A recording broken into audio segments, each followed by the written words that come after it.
Elena always believed that love stories start with eye contact, butterflies, warm coincidences, or perfectly timed fate.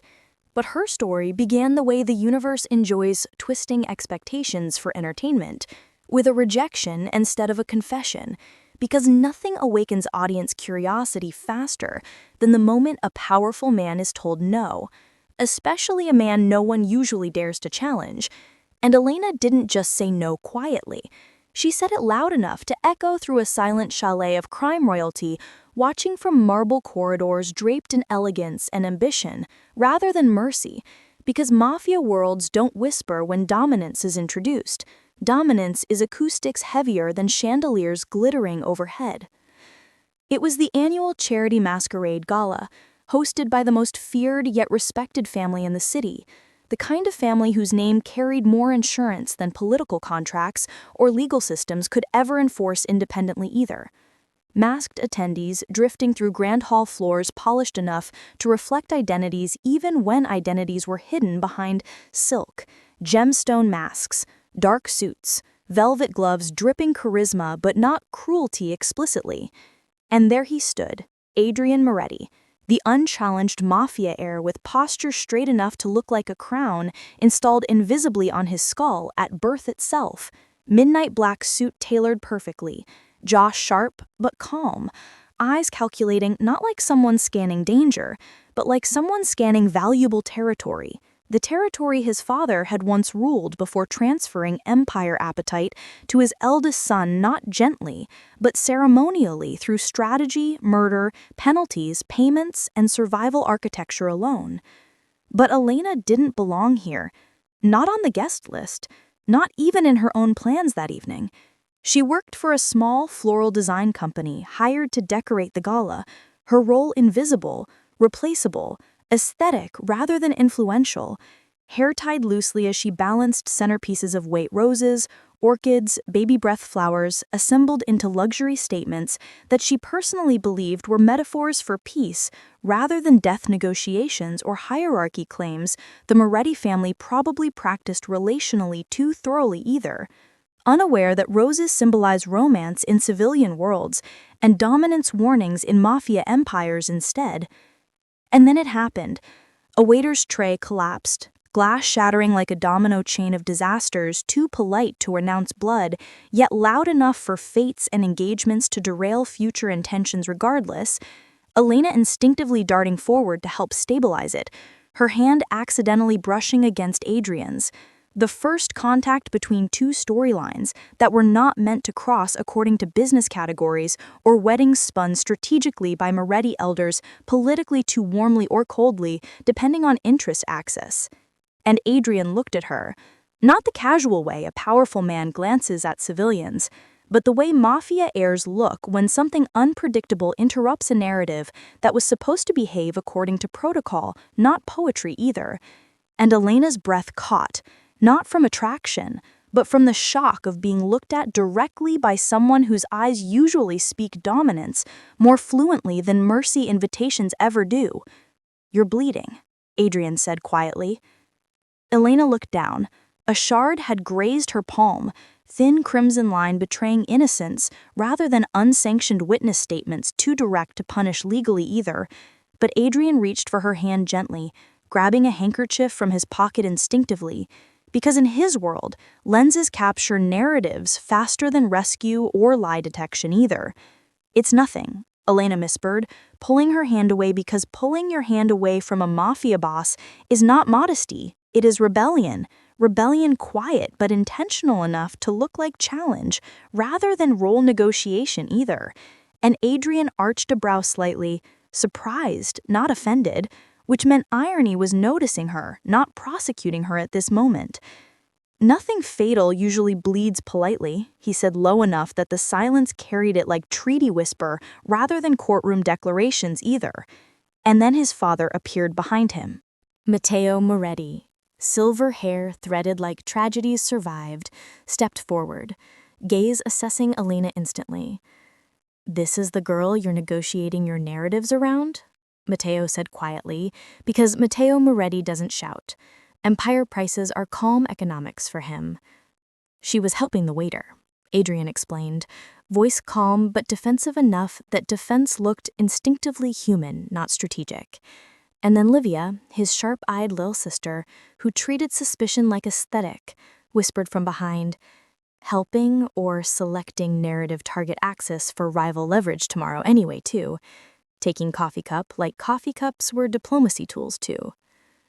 But before anyone could escalate assessment into strategy memos or unsanctioned fiction, via contract stamping eventually, Victor Moretti, Adrian's cousin and political rival in both council and crime hierarchy too, approached wearing a calculating smirk that said he detected weakness disguised as coincidence, eyes narrowing as he looked at Elena, then turning to Adrian.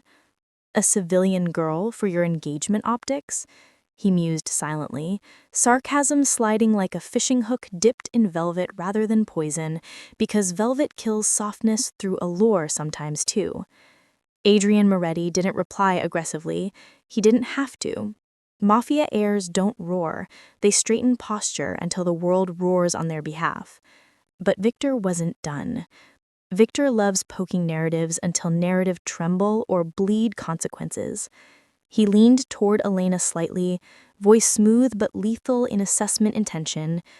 You realize you caught his attention, right? Elena blinked. His attention doesn't equal my involvement. Victor grinned faintly, shaking his head at Adrian now. Good luck buying involvement after rejection. That was when Adrian spoke directly to her at last. Not threats, not invitations, not diplomacy. Just raw, confident ego polished by empire entitlement instead. Elena, he said quietly, leaning in with calm but undeniable presence, I don't chase what runs. I chase what challenges. Elena met his gaze for the first time without flinching, without diplomacy, without fear-coded posture because mafia bosses understand consequences better when consequences resemble unwavering eye contact, not trembling hands. I'm not territory, Adrian. I'm not claiming anything. I'm rejecting everything. Adrian exhaled slowly, gaze dark but steady, no anger, no cruelty, just intrigue. Then rejection becomes challenge, he answered quietly, stepping back slightly, turning to his men at the corridor pillars, listening silently like corridor pillars were narrative approvals too. And his final words that night, said not like threat but like conquest amusement, fused with inevitability and curiosity spikes, were, challenge accepted. Silence exploded in the hall, not drama but shock acoustics too. Guards freezing, council participants glancing, Moretti elders unsettled that narrative prison bars had been chosen without negotiations, eventually too emotionally compelling to punish then either. Elena didn't know one thing as the gala crowd observed narratives rather than engagements. Rejection is not ending in mafia worlds.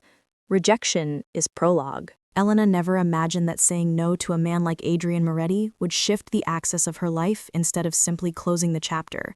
Because in civilian stories, rejection ends obsession, but in mafia stories, rejection awakens it, sharpens it, feeds it a strange new ambition that isn't quite anger and isn't quite romance either, but something thrillingly between both that the audience can't ignore, the kind of tension that makes a quiet girl become headline territory without her consent, and makes a powerful man become storyteller fodder without him caring for optics anymore either. The morning after the gala, Elena returned to her tiny apartment expecting to step back into the ordinary cadence of deliveries, invoices, floral arrangements, overdue rent reminders, lukewarm coffee, and predictable Monday chaos, but when she opened the door, she found a handwritten envelope pushed underneath. No logo, no stamp, no flower, no symbol, no threat either, just a single elegant line written in dangerously beautiful ink. You impress the wolves.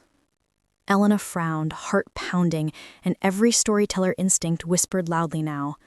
Wolves don't compliment. Wolves mark territory. Across town, in the Moretti mansion, Adrian didn't sleep either. Sleep is for people whose worlds don't carry bodyguards or burial insurance too elegantly, or violently, depending on which narrative branch you occupy. And Adrian was pacing the strategy room not because pacing showed nerves, but because pacing was how Moretti heirs review moves after the chessboard has been flicked voluntarily or otherwise. Raphael watching quietly from one side, Matteo leaning back at the head chair letting the calm of empire entitlement speak more loudly than words could ever speak strategically too, and without turning to look at him, Matteo said simply, "You're interested," which was not accusation, not question, just acknowledgement, the kind fathers use when sons deny what their eyes confessed weeks ago, silently anyway, too sharp to hide from Moretti elders. Eventually, Adrian exhaled carefully. Interest isn't love, and Matteo lifted an eyebrow, finally looking at him directly. No, he agreed, but interest is longevity. Love is liability. You don't look liable yet. Adrian frowned because fathers read hearts like encrypted memos delivered through posture, not confession either. Victor, of course, heard by morning that Elena had rejected Adrian publicly. Victor enjoys gossip like a currency, especially gossip dipped in Adrian's intrigue. He appeared that afternoon at Elena's workplace, a flower warehouse for events, unexpected but not unwelcome. His presence elegant enough to be allowed through corridors of local businesses, but danger-coded enough to make staff glance at floor tiles instead of at his face directly either, giving her a casual diplomatic smile, as if diplomacy is a cousin trait in Moretti families too. "You're a grave idiot," Victor said quietly. Elena crossed her arms because arms crossing here meant defiance, not obedience anymore either. "Why are you here?" she asked sharply.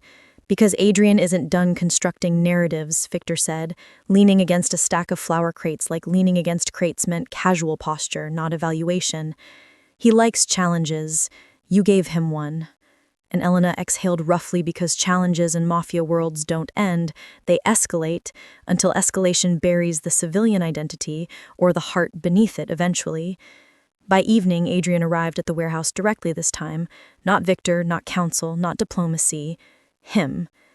Elena knew he was there before footsteps passed the corridor because air pressure shifts when men like him walk into rooms full of workers who are civilian-coded but survival-trained enough to respect shadows rather than challenge them, and when Adrian entered the warehouse floor, staff didn't bow, they didn't kneel, they didn't even make dramatic gestures either. They simply froze mid-work like statues, recognizing a story boss rather than a CEO visiting headquarters either. Adrian walked straight toward her, boots silent but presence loud. Elena didn't look away this time either. Defiance means you witness someone's eyes without trembling at consequences, quietly too. Adrian Moretti stopped 3 feet away, because mafia heirs calculate distance like dominance metric, gracefully or otherwise, and said low enough that the wind outside flinched. Instead of Elena herself, "I don't enjoy seeing blood on poetry hands." Elena frowned because poetry metaphors aren't mercy here. Poetry metaphors are territory negotiations delivered elegantly enough to look accidental either. Her palm was bandaged from last night. He had noticed. Mafia bosses notice injuries better than signatures. "What do you want, Adrian?" Elena asked quietly this time. He took another slow step toward her, men watching from corridor pillars like corridor pillars were narrative approvals, too quietly satisfied that rejection hadn't turned into bloodshed either, and Adrian answered not romantically but truthfully, "To see if your rejection had expiration date." Elena stared because endings here don't expire evenly either. "No expiry," Elena said, voice steady enough that her civilian ID shivered, not her heart itself. Adrian gave a slow measuring smile because mafia heirs smile only when concession isn't given loudly, but interest burns quietly instead. That month Victor allowed yesterday. Adrian had no intention of using it as rehearsal anymore either. His father had sanctioned narratives around Elena staying alive, not formally but instinctually too. His cousin Victor Moretti recalibrated without protest that Adrian's interest was legitimate, not temporary narrative function-laden. Elena felt the pressure inside her chest slowly switch from fear-coded silence to interest-coded curiosity, which was worse. Because curiosity isn't love. Curiosity is ignition. And Adrian Moretti had already whispered yesterday, "Challenge accepted." Now, challenge begins. Elena tried to convince herself that she could return to normal life, that she could resume working quietly with flowers, that she could avoid the world Adrian Moretti dominated effortlessly, but reality refused to grant her that illusion. Because in mafia worlds, proximity is not accidental, and absence is measured in heartbeats rather than minutes. And Adrian had already turned himself into a variable in her daily existence, whether she liked it or not, quietly shadowing her routines, his tailored suits gliding past warehouse doors, his eyes cataloging every movement, as if her gestures were strategic threats instead of civilian idiosyncrasies.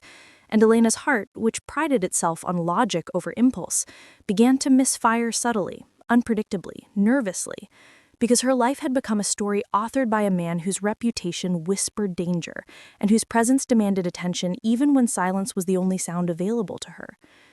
That morning, she entered the cafe she frequented to escape the mundanity of work, hoping for solace in coffee steam and muted conversations, only to find Adrian seated at a corner table, posture relaxed but eyes fixed, reading her movements like a chess player watching pawns advance without surrendering control.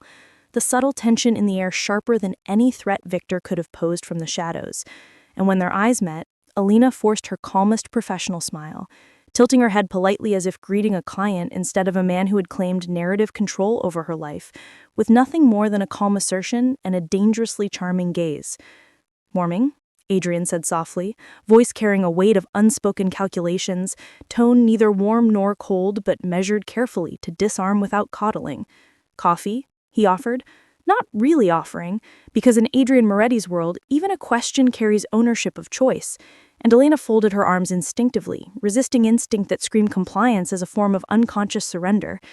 "I can get my own," she said, tone steady but internal pulse accelerating at a pace she did not entirely recognize, realizing fully for the first time that mafia bosses do not wait politely for invitations. They enter lives as if they own the narrative from the start and grant mercy only when it benefits them strategically, emotionally, or otherwise.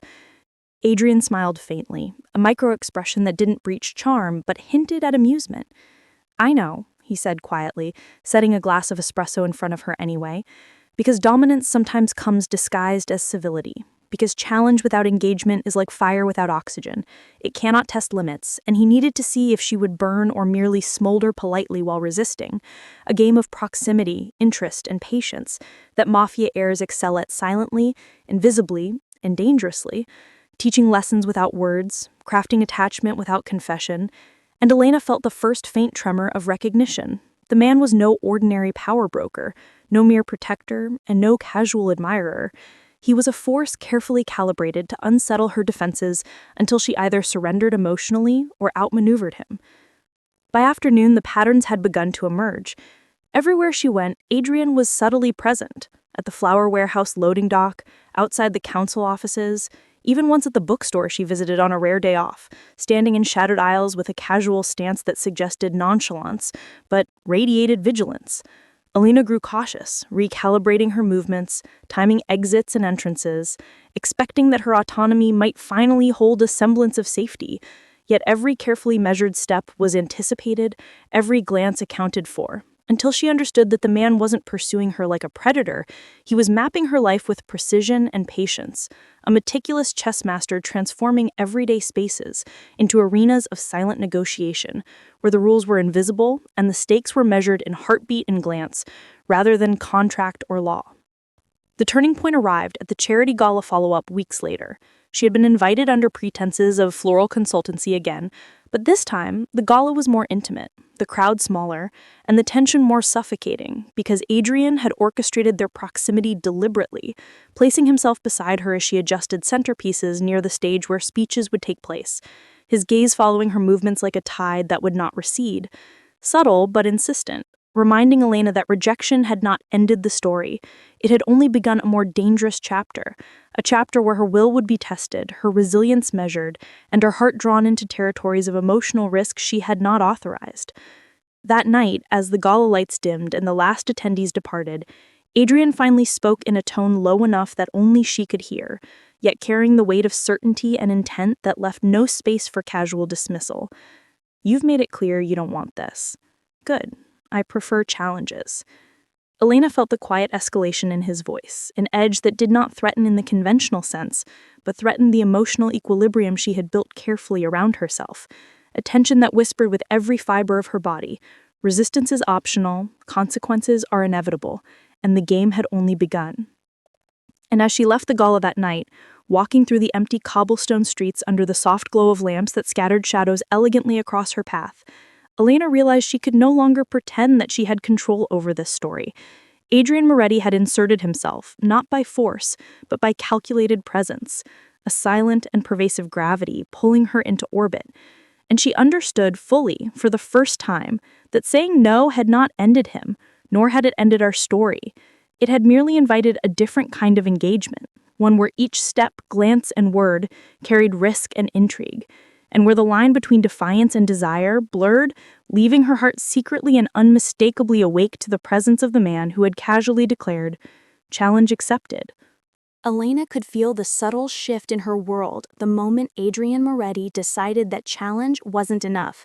He needed proximity, presence, influence, and observation, a combination that transformed every mundane corner of her life into a theater of tension and anticipation. Because in mafia stories, attention is never casual. Protection always comes with unspoken terms. An obsession disguised as strategy can be far more dangerous than any gun or threat issued publicly. That evening, Alina returned to her small apartment, hoping for solitude, for the quiet hum of lamps and soft music to distract her from the relentless pulse of adrenaline that seemed to have taken residence in her chest ever since the gala. But the moment she reached her door, she noticed it. An envelope slid under the frame, sealed with elegant wax, unmarked and yet impossible to ignore. Inside, a single card bore the words, "Distance is not your refuge." Alina's breath caught.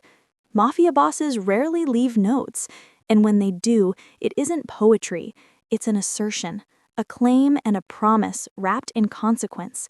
Because Adrian didn't merely want her attention, he wanted to test limits, establish boundaries that were invisible, and draw her into a game she had not agreed to play. The next morning, she arrived at the floral warehouse early, arranging bouquets meticulously, pretending focus could armor her from awareness of the empire orbiting around her life, but she could sense it before he entered. The faint echo of his presence was enough. Adrian appeared at the doorway without knocking, hands casually in pockets, aura commanding yet silent, eyes scanning her movements as though memorizing patterns she hadn't realized she repeated.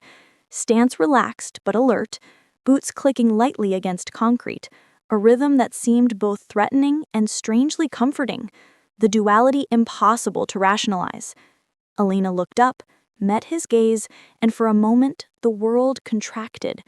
Warehouse crates, scattered petals, morning sunlight streaming through dusty windows. All of it became backdrop to a silent confrontation, a duel of wills disguised as everyday civility, because Adrian Moretti didn't need to speak to establish dominance. Proximity alone had sufficed. "I hope you sleep well," he said softly, not in question, not in casual conversation, but as a declaration framed delicately within his signature calm intensity. And Elena bristled. "I don't see how that concerns you," she replied, folding her arms, a gesture that had become her default against him, though she was acutely aware that he observed posture, expression, and micro-reactions like an unerring map reader plotting trajectories invisible to civilians. Adrian's lips curved into a faint, measured smile, the kind that doesn't warm the heart but leaves it beating faster. Sleep, work, eat, repeat. Aren't you tired of repetition? Alina felt the weight of that question more than its words.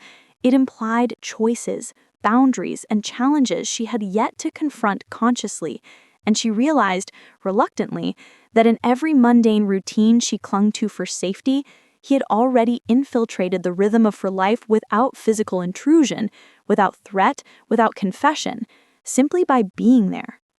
Later that week, at a charity coordination meeting, Alina's professional composure faltered for the first time under his quiet scrutiny. Adrian had arrived early, seated across the room at an angle that made every glance feel intentional, every movement appear calculated, though he spoke minimally, allowing the silence itself to press against her, shaping her responses, guiding her speech with the subtlety of a maestro orchestrating a symphony she didn't know she was performing. Colleagues noticed nothing, thinking his presence was courtesy, civility, or interest in the event's logistics, but Alina felt it differently. Each word she chose, each glance she offered, each measured smile was a negotiation in territory she hadn't consented to cede, and the realization sank in with equal measures of fascination and dread. Adrian Moretti's challenge was escalating, and she was caught in it whether she liked it or not. As days blurred into nights filled with brief encounters, silent glances, and orchestrated proximities, the city itself seemed complicit in the tension between them, shadows stretching long and intimate under street lamps, alleyways and cafe corners becoming theaters of unspoken narratives, because mafia bosses create drama not through chaos, but through control. And Elena was learning that control was far more intoxicating and terrifying than she had ever imagined. She began noticing the subtle ways he protected her, a hand guiding hers from near falls, a presence diverting potential threats, interventions so discreet she could almost convince herself they were coincidence.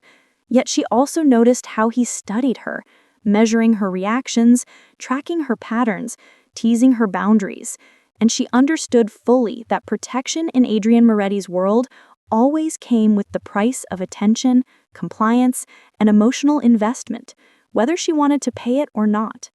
One evening, as the city slept under a soft amber glow and she left her apartment to retrieve supplies, Adrian was there again, casually leaning against the wrought iron fence outside, coat draped over her shoulders, eyes scanning her face with the intensity of someone studying an equation he intended to solve rather than a civilian he intended to harm.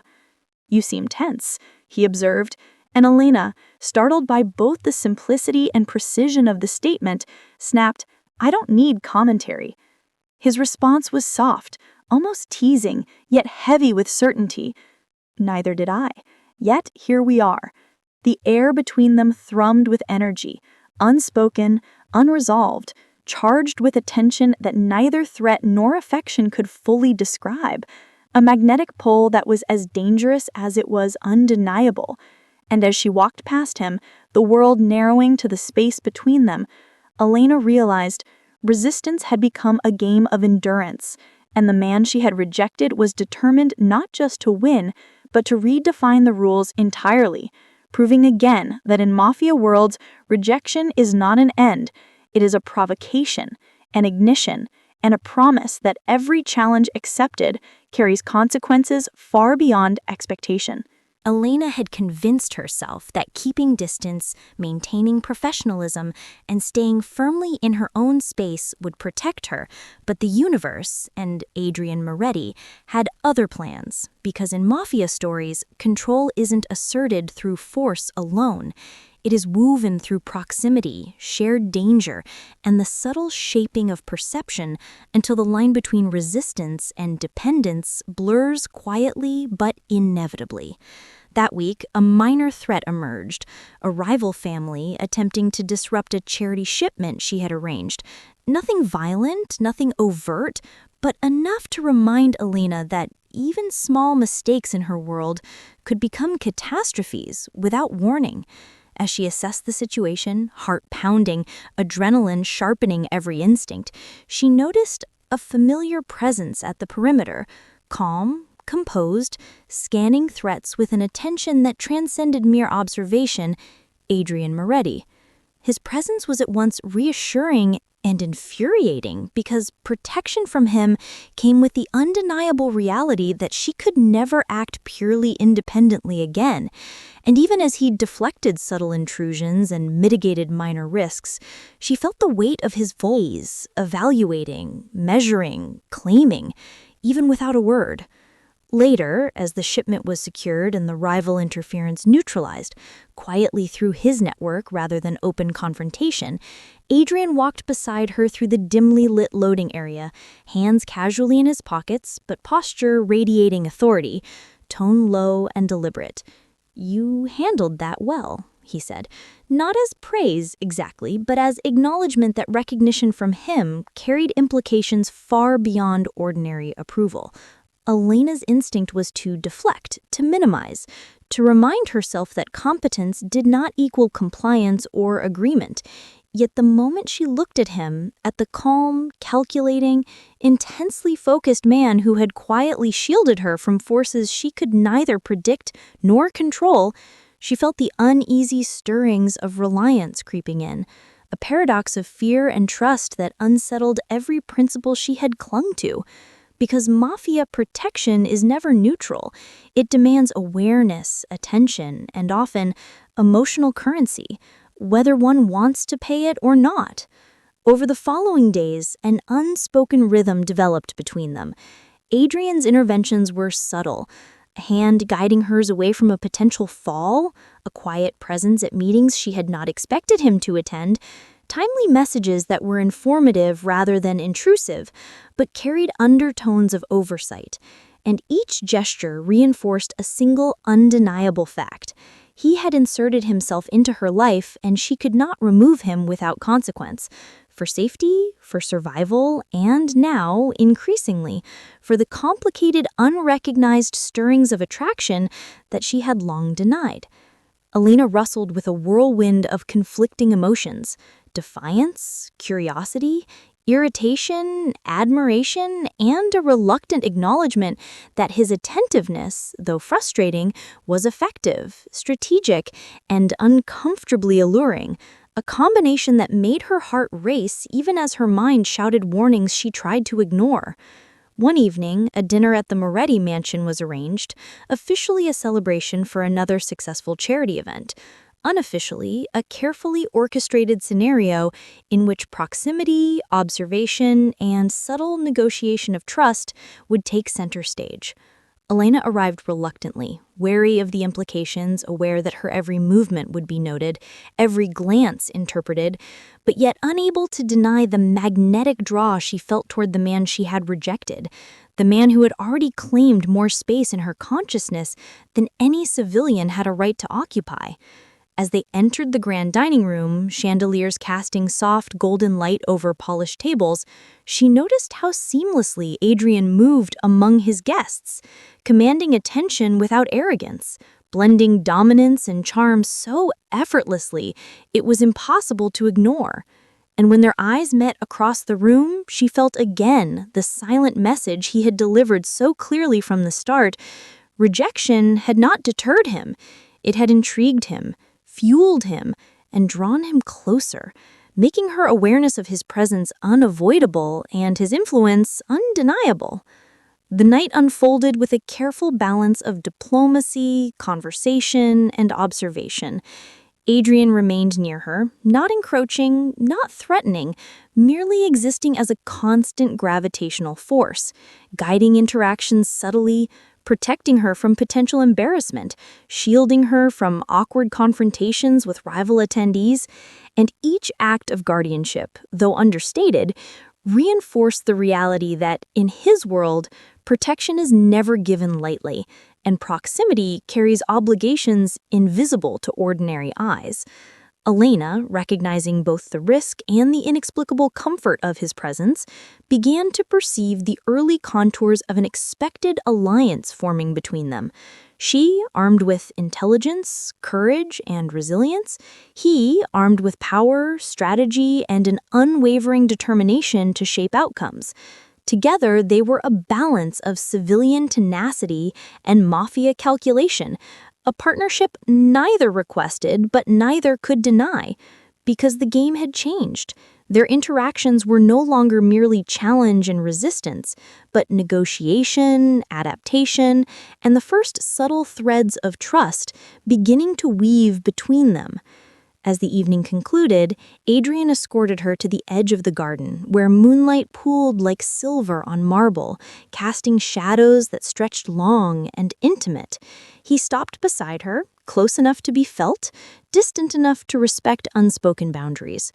"You're clever," he said softly, tone layered with approval and challenge. Elena's breath caught. Compliments from him were rare and measured, designed to be recognized, yet weighed for truth. "Thank you," she replied cautiously, unsure if her words were meant to cement connection or merely survive scrutiny. "Cleverness," he murmured, voice low, deliberate, "is rewarded in my world, Elena, but so is bravery, and you have proven both tonight." The implication hung between them, potent and inescapable. Protection, alliance, attraction, and strategy were now intertwined, a tapestry she had not chosen, but could not resist navigating. And as she watched him walk away into the soft, shadowed paths of the estate, Elena realized the full weight of the truth she had been avoiding. The challenge had evolved, the stakes were higher, and Adrian Moretti had quietly ensured that their fates were now inextricably linked. The city lay beneath them like a glittering ocean of lights, distant traffic murmuring softly against the darkened streets. But Elena felt none of the ordinary calm of night. Every step she took through the Moretti estate garden, every shadow cast by the ornate lanterns, reminded her that her life had become a story she no longer controlled. Adrian Moretti had transformed from an unpredictable presence into an undeniable force, one that dominated her world quietly, dangerously, and irresistibly.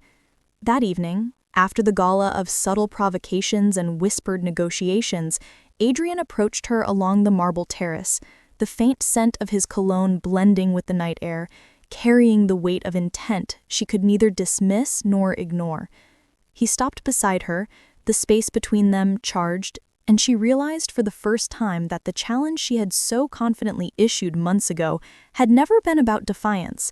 It had been the opening to an intricate, inevitable connection that neither of them could fully articulate, but both of them had silently acknowledged. "You've surprised me," he said quietly, tone soft but layered with the calm authority of a man used to bending circumstances to his will. Elena met his gaze, refusing to look away, because in this world, looking away meant conceding more than just ground. It meant surrendering narrative control. And she had fought too hard for autonomy to yield even now. "I don't think I'm supposed to," she replied, voice steady but laced with unspoken tension. Adrian's lips curved into the faintest, deliberate smile. "No, you're not.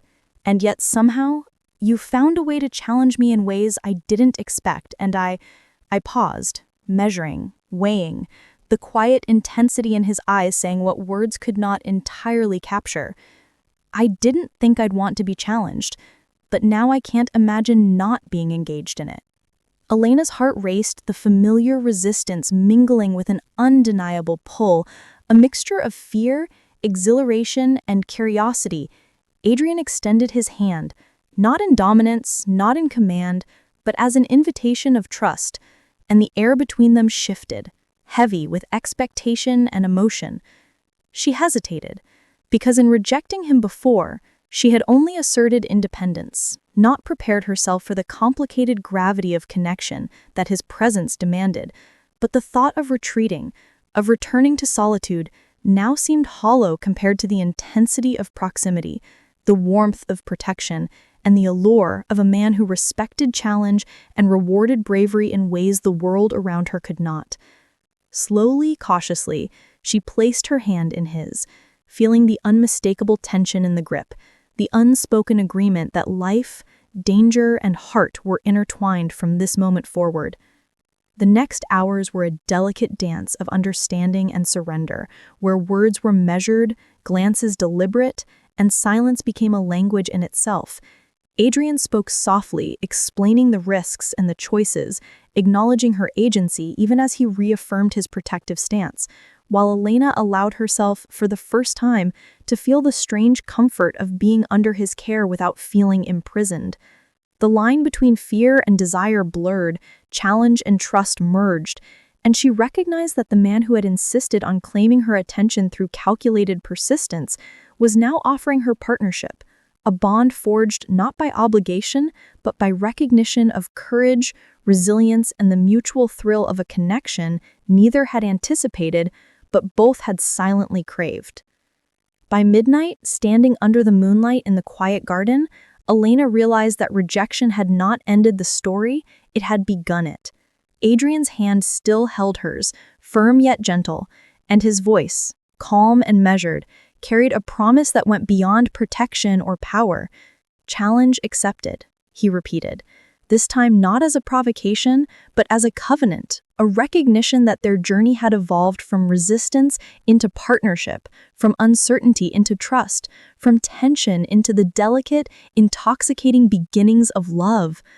Elena, for the first time, allowed herself to smile, not out of surrender, but out of understanding, that in a world governed by danger, secrecy, and power, she had found an unexpected ally, a formidable partner, and a heart she had not anticipated giving, yet now could not imagine withholding. The story closed that night not with fireworks, declarations, or dramatic confrontations, but with the quiet certainty of connection, a slow burn romance forged in shadow and light, in challenge and persistence, in rejection and pursuit. Where the Mafia Boss had promised protection, she had offered resistance, and together, they had discovered that some challenges were worth accepting because they led to something far greater than victory. They led to trust, loyalty, and love. And as Elena walked beside Adrian, hand in hand beneath the canopy of stars, she understood fully that in this world, rejection is never final, and true power lies not in forcing hearts, but in earning them, moment by moment, choice by choice, challenge by challenge.